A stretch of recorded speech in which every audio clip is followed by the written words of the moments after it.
नमस्कार प्यारे बच्चों, मैं डॉक्टर बिंदु पांडे एडी राजकीय कन्या इंटर कॉलेज गोरखपुर से आप सभी लोगों का कक्षा 11 की हिंदी की कक्षा में स्वागत करती हूँ। प्यारे बच्चों, हिंदी के पाठ्यक्रम में काव्य सौंदर्य आप लोगों को पढ़ने के लिए निर्धारित है। उसी काव्य सौंदर्य के अंतर्गत रस भी है। रस का पहला भाग आज हम लोग पढ़ेंगे। तो आज हम देखते हैं कि इस भाग के अंतर्गत हम किन किन बिंदुओं पर विचार करेंगे। हमारा आज का विवेच्य विषय प्यारे बच्चों यह है जो आप लोगों के समक्ष दिखाई दे रहा है। आज हम जानेंगे कि रस का स्वरूप किस प्रकार का होता है, रस किसे कहते हैं। दूसरा हमारा विवेच्य विषय है जो रस हमने समझा है उस रस के कितने अवयव अर्थात कितने अंग होते हैं,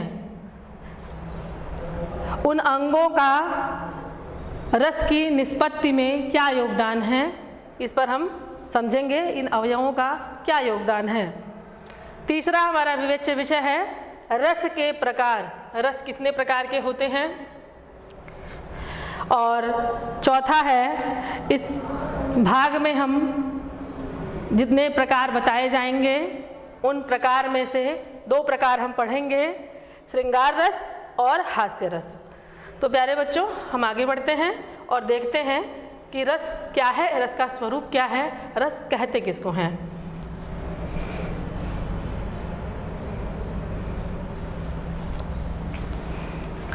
यह आपके सामने परिभाषा दिखाई दे रही है। प्यारे बच्चों, हमें कविता पढ़कर, नाटक देखकर जो सुख का अनुभव होता है, जो सुख की प्राप्ति होती है, सुख की अनुभूति होती है, वही रस कहलाता है।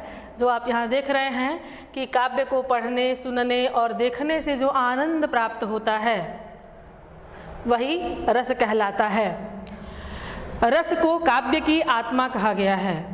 रसो वैसह, एक उदाहरण यह भी मिलता है।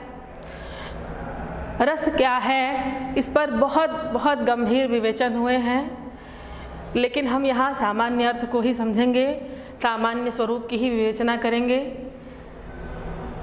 तो यह जो पंक्ति आप लोगों के समक्ष दिखाई दे रही है, विभावानुभाव व्यभिचारी संयोगात रस निष्पत्ति, यह आचार्य भरत मुनि का यह वाक्य है, यह पंक्ति है कि विभावानुभाव व्यभिचारी संयोगाद रस निष्पत्ति। इसका हम शाब्दिक अर्थ जानते हैं कि इसका शाब्दिक अर्थ क्या होता है। विभाव अनुभाव व्यभिचारी भाव के संयोग से रस की निष्पत्ति होती है। रस की निष्पत्ति किससे होती है?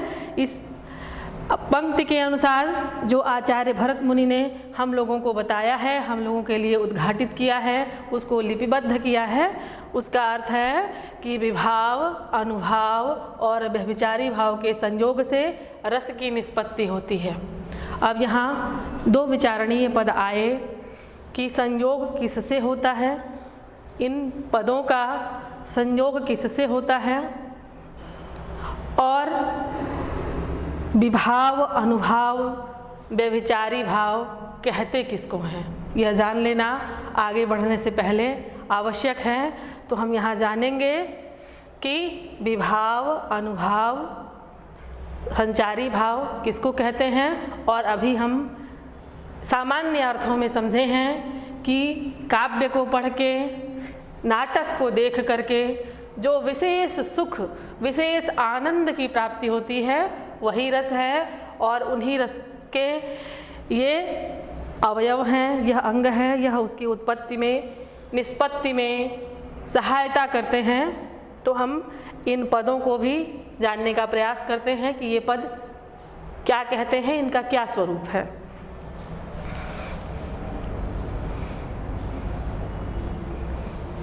प्यारे बच्चों, पूर्व में अभी हमने देखा है कि हमारे समक्ष कुछ व्याख्येय पद आए थे विभाव अनुभाव करके, तो उन्हीं को रस का अंग कहा जाता है। जो आपको यहाँ दिखाई दे रहा है कि हम यहाँ रस के अंग की विवेचना करने जा रहे हैं, तो वो विभाव, अनुभाव, संचारी भाव के संयोग से रस की निष्पत्ति होती है। तो संयोग उनका किससे होता है?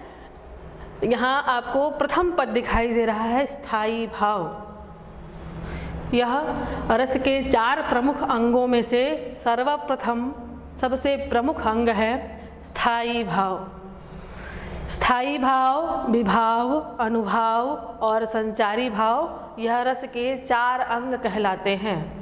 आप लोग इसको अवधान पूर्वक पढ़िए, ध्यान दे करके पढ़िए, तो आपको बहुत आसानी से समझ में आ जाएगा कि ये रस के अंग हैं। और इन अंगों पर हम सविस्तार थोड़ी व्याख्या करेंगे और आप उनको आत्मसात करने का प्रयास करिए।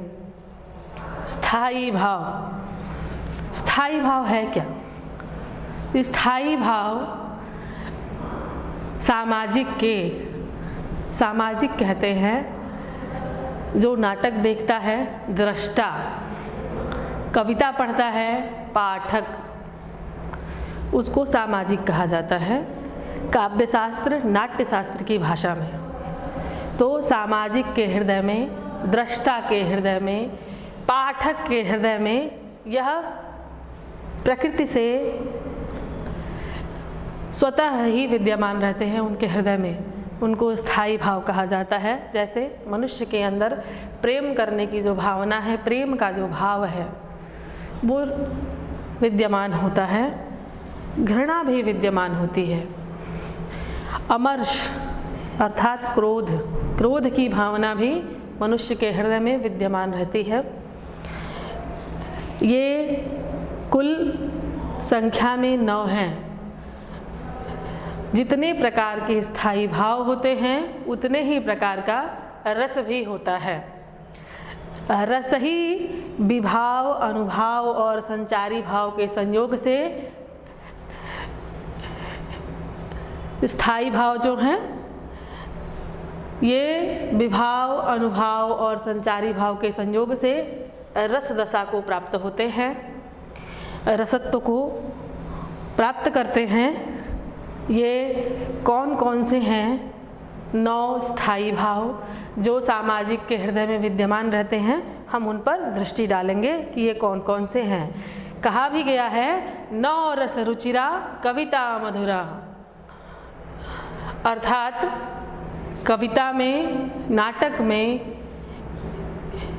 9 रस होते हैं। वस्तुतः आचार्य भरत मुनि के अनुसार 8 ही रस माने गए हैं। निर्वेद को वो रस नहीं मानते हैं, क्योंकि उनका जो रस विवेचन है वह नाटक को विशेष परिलक्षित करके लिखा गया है। तो निर्वेद रस का मंचन मंच पर नहीं हो सकता है, इसलिए उन्होंने शांत रस को रस नहीं माना है। लेकिन कविता में 9 रस होते हैं और जो बहुत ही प्रतिष्ठित हैं, हम उन पर विचार करेंगे और इस पर आगे भी कुछ गंभीर विचार किए गए हैं, उनकी भी चर्चा हम करेंगे। यह हमारे स्थायी भाव हैं और यह रस है। अब हम समझते हैं कि स्थायी भाव और रस का क्या आपसी संबंध है। रति स्थायी भाव का रस होता है श्रृंगार। रति शब्द का अर्थ होता है प्रेम। हास एक भाव है जिसका रस होता है हास्य।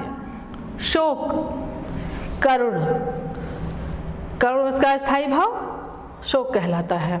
उत्साह, यदि सामाजिक के हृदय में उत्साह का भाव जगे तो वह वीर रस कहलाता है। वीर रस की निष्पत्ति वहाँ होती है।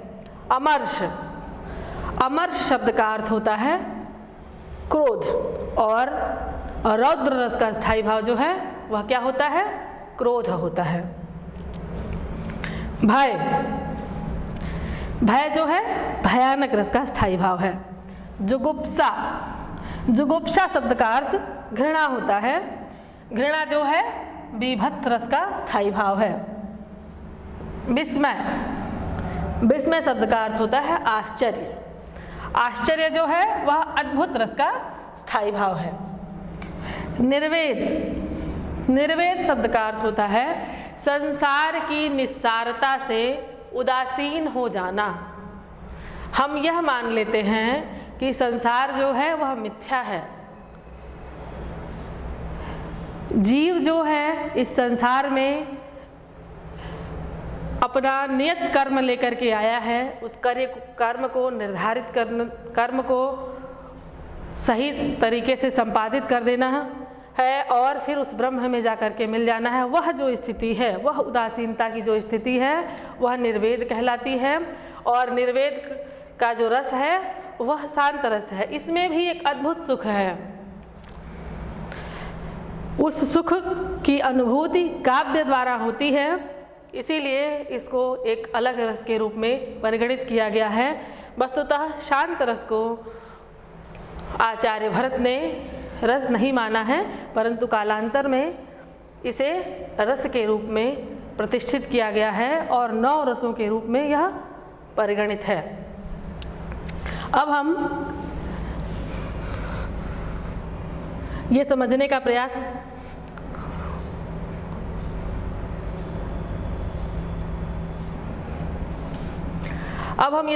प्रयास करेंगे कि हमारे कालांतर में 2 रस और आए हैं, एक वात्सल्य रस और एक भक्ति रस। तो ये कहाँ और कब रसों के अंदर परिगणित हुए, कब इनकी स्थापना हुई और इनका वैशिष्ट्य कब स्थापित हुआ, इस पर हम थोड़ी सी चर्चा करेंगे। रति नामक जो स्थायी भाव है, प्राचीन ग्रंथों में उसके 3 भेद माने गए हैं। एक भेद है कांता विषयक रति। कांता विषयक रति अर्थात नर नारी का जो प्रेम है, नर नारी का जो परस्पर आकर्षण है, वह कांता के अंतर्गत परिगणित होता है। वह रति, वह प्रेम जो है वह श्रृंगार रस के अंदर गिना जाता है। दूसरा है संतति विषयक रति। संतति शब्द का अर्थ होता है संतान। संतान के प्रति जो प्रेम होता है वह भी रति के अंतर्गत ही है और आचार्य भरत मुनि के अनुसार वह रस नहीं है, वह भाव है। परंतु सूरदास जी ने उसको पृथक रूप में स्थापित किया और वह वात्सल्य रस कहलाया। संतान विषयक जो प्रेम है वह वात्सल्य रस के रूप में गिना गया। उसके बाद है देवता विषयक रति। देवता विषयक रति हमारे जो आराध्य हैं, अपना जो भी मनुष्य का इष्ट हो अभिष्ट हो, उसके पूर्व जो उसका समर्पण भाव है उस देवता के प्रति, वह क्या कहलाता है? भक्ति कहलाता है। भक्ति में भक्त को अपने अभीष्ट देव से कुछ प्राप्त करने की इच्छा नहीं होती है। समुच्च रूप से वह समर्पित भाव से वहाँ उपस्थित रहता है। वह देवता विषयक रति भक्ति रस कहलाता है और उसके जो कवि हैं वह तुलसीदास जी हैं। तुलसीदास जी ने इस रति को भक्ति रस के रूप में परिगणित किया और संतति विषयक जो रति है उसको वात्सल्य रस के रूप में सूरदास जी ने स्थापित किया। इस प्रकार हमारे समक्ष कुल 11 रस उपस्थित होते हैं जो काव्य शास्त्र में महनीय स्थान को प्राप्त किए हुए हैं। इन रसों को हम क्रमशः पढ़ेंगे और देखेंगे। अभी हम अंगों पर विचार कर रहे हैं, तो हम अंगों को अभी देख लें कि वो कौन कौन से अंग रह गए हैं, उन पर हम विवेचना कर लें।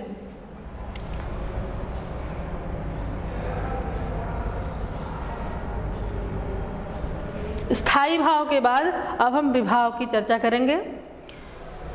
स्थायी भाव जो हैं वो सामान्यतया सुषुप्तावस्था में होते हैं। उनको उद्दीप्त करने का जो कार्य करते हैं वो विभाव कहलाते हैं। यह विभाव 2 प्रकार के होते हैं, आलंबन विभाव और उद्दीपन विभाव। आलंबन विभाव जैसे श्रृंगार रस है तो नायक और नायिका एक दूसरे के प्रति आलम्बन विभाव होते हैं। उद्दीपन विभाव, उद्दीपन जो वहाँ की तत्कालिक परिस्थितियाँ हैं, वातावरण है, वह उद्दीपन विभाव कहलाता है। जैसे श्रृंगार रस में नायक नायिका जो हैं एक दूसरे के लिए आलम्बन है। वन, उपवन, चांदनी, पुष्प आदि जो प्राकृतिक दृश्य है वह उद्दीपन विभाव कहलाते हैं। इसी प्रकार से भिन्न भिन्न रसों के, ये हमने श्रृंगार का उदाहरण दिया है आपको, भिन्न भिन्न रसों के अलग अलग आलम्बन और उद्दीपन हुआ करते हैं। जैसे युद्ध के लिए यदि कोई वीर जा रहा हो तो उसके लिए उसका शत्रु ही आलम्बन होता है। शत्रु आलम्बन विभाव और वीरों की जो हुंकार है, शस्त्रों की जो खनक है, वह उद्दीपन विभाव कहलाती है। अब हम अगले अंग की तरफ बढ़ते हैं।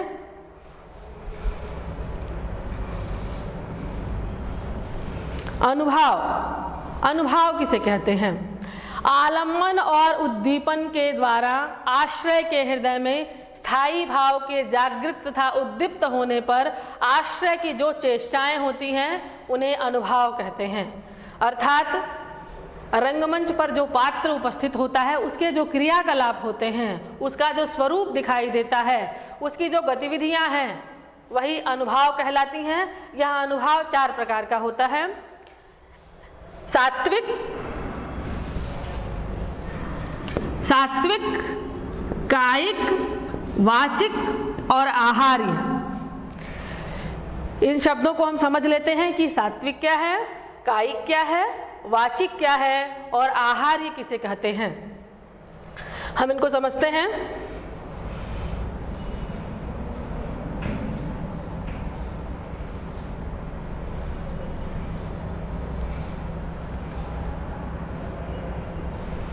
सात्विक, सत्व शब्द का अर्थ होता है जो शारीरिक चेष्टा है, जो शारीरिक विकार है, उसे सात्विक कहते हैं।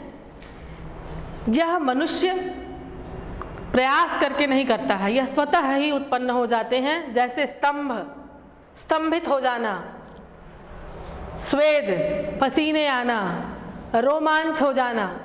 स्वरभंग, स्वरभंग शब्द का अर्थ है जो वाणी है वह कंपित हो जाए, उसे स्वरभंग कहते हैं। कंप, शरीर में जो कंपन उत्पन्न हो जाए। अश्रु प्रवाह, इस तरह की जो स्थितियां होती हैं, नायक या नायिका के स्वरूप में जो इस तरह के परिवर्तन आते हैं, उनको सात्विक अनुभाव कहा जाता है। यह अनुभाव बिना प्रयास के ही उत्पन्न हो जाते हैं। दूसरा है कायिक, इनका संबंध शारीरिक चेष्टाओं से होता है। ये जानबूझकर किए जाते हैं। जैसे यदि श्रृंगार रस का प्रसंग है तो लज्जा में सिर झुका लेना, और उत्साह का, यदि वीर का प्रसंग है तो उत्साह में पैर पटकना, यह कायिक है, यह शारीरिक चेष्टा है, यह जानबूझकर की जाती है। अब हम अगली पंक्तियों की तरफ बढ़ते हैं। वाचिक, इसका संबंध वाणी से होता है। जैसे क्रोध में कठोर शब्द बोलना। आहार्य, पात्र के अनुरूप वेशभूषा को धारण करना ही आहार्य अनुभाव कहलाता है।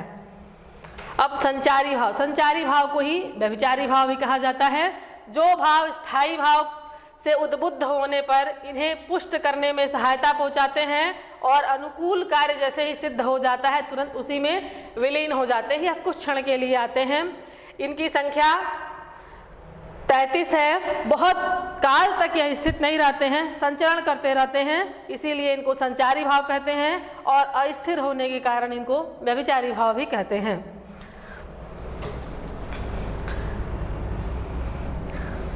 अब हम रसों को देखेंगे। जो रस हमें पढ़ने हैं, हमारा पहला रस है श्रृंगार रस। जब हम स्थायी भाव को पढ़ रहे थे तो स्थायी भाव के प्रकरण में ही हमने रसों को भी देखा था कि कौन कौन से रस हैं। तो उसमें सर्वप्रथम जो हमारा रस है वह श्रृंगार रस है।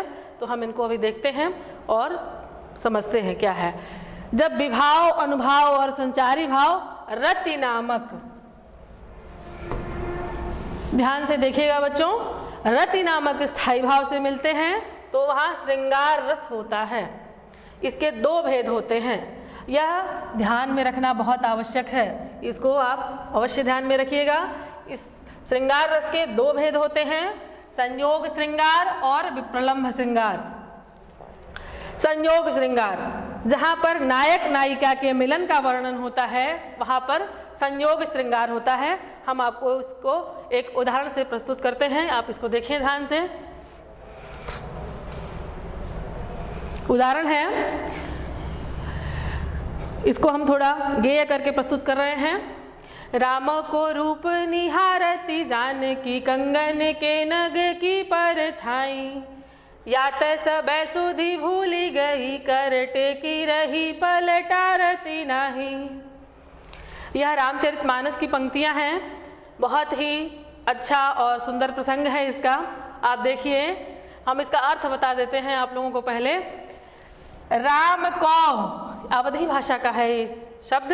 राम के रूप को कौन निहार रहा है? निहारती जानकी। राम के रूप को जानकी जी, सीता जी निहार रही हैं। कहाँ निहार रही हैं? कंगन के नग की परछाई। कंगन में जो नग लगा हुआ है, जो मणिमाणिक के उनके में जड़े हुए हैं, उसकी में, उस नग में उनकी छाया पड़ रही है राम जी की, और उस परछाई को सीता जी निहार रही हैं। उनकी क्या मनोदशा हुई है, क्या स्थिति है, उसको हम अगली पंक्तियों में देखते हैं।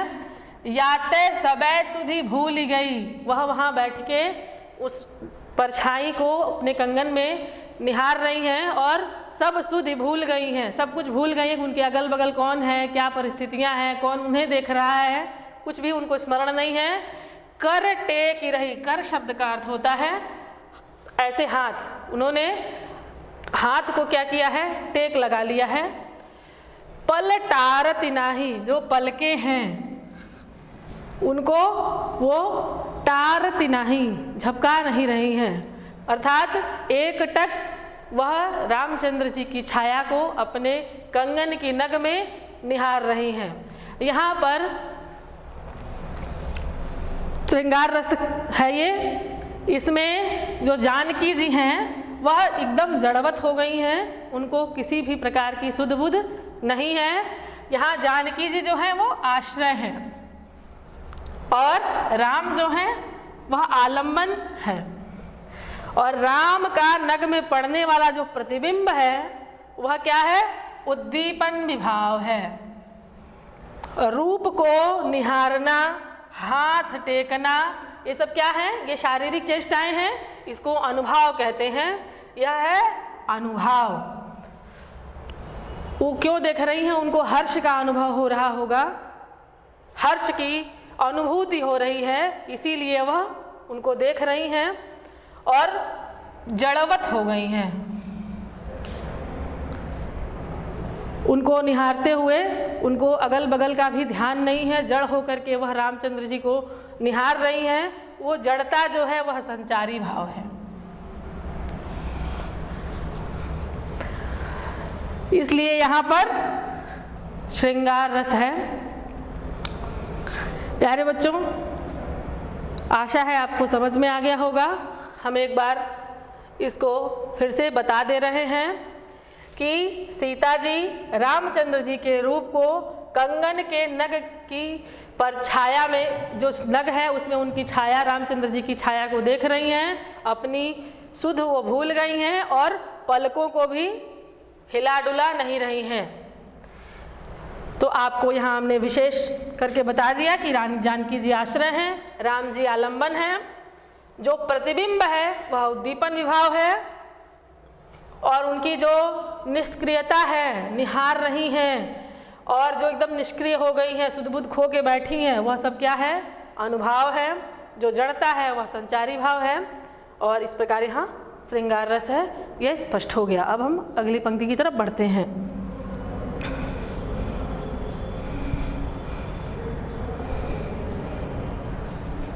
विप्रलम्ब श्रृंगार, हमने इसके दो भेद बताए थे। जहाँ प्रेम में अनुरक्त नायक और नायिका के परस्पर मिलन का अभाव होता है वहाँ विप्रलम्ब श्रृंगार होता है। जहाँ नायक नायिका के मिलन का वर्णन होता है वहाँ संयोग श्रृंगार, और जहाँ पर उनके विरह का वर्णन है वहाँ विप्रलम्ब श्रृंगार होता है। आप इसका उदाहरण देखिए, बहुत प्रसिद्ध उदाहरण है जो बहुश्रुत है। हे खग हे मृग मधुकर श्रेणी, तुम देखी सीता मृग नयनी। यह पंचवटी का उदाहरण है। यहाँ पर रामचंद्र जी सीता जी को जाते हैं जब पंचवटी में देखने, तो वो बताते हैं कि पता चलता है उन्हें कि सीता जी हैं ही नहीं आश्रम में। तो वहाँ पर वह विकल होकर के उनको ढूंढने लगते हैं और पशु पक्षियों से पूछते हैं कि हे खग, हे मृग, क्या आपने हमारी सीता जी को देखा है?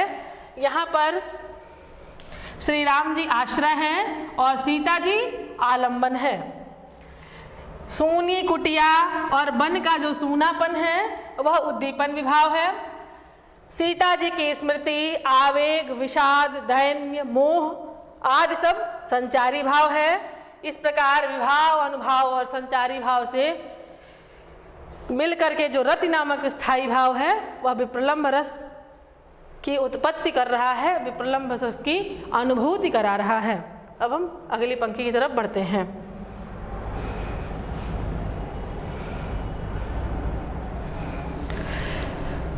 श्रृंगार रस के बाद अब हम हास्य रस को देखेंगे। इस रस का स्थायी भाव हास होता है। जब किसी वस्तु या व्यक्ति के विकृत आकार, वेशभूषा, वाणी, चेष्टा आदि से व्यक्ति को बरबस हंसी आ जाए तो वहाँ पर हास्य रस होता है। इसका उदाहरण है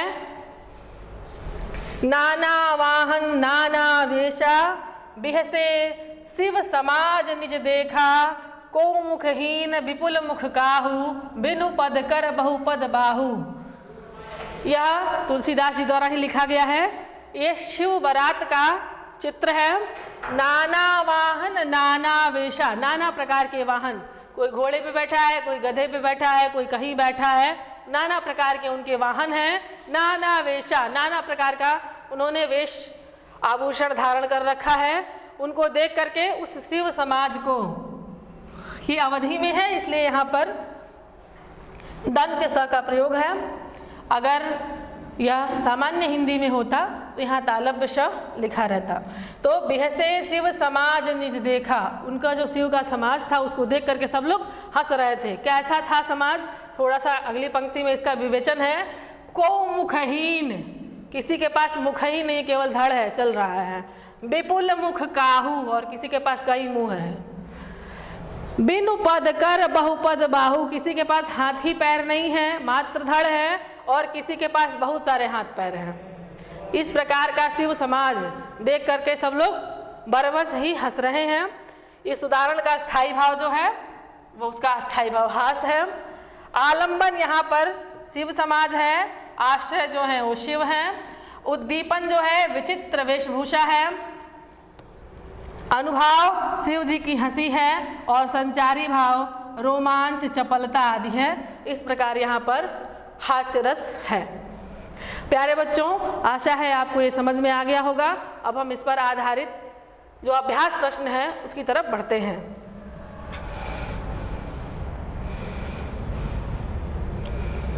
अभ्यास प्रश्न है पहला, रस किसे कहते हैं? रस क्या है? रस किसको कहते हैं? यह हमारा पहला प्रश्न है जो हमने पाठ के प्रारंभ में ही आपको बताया हुआ है।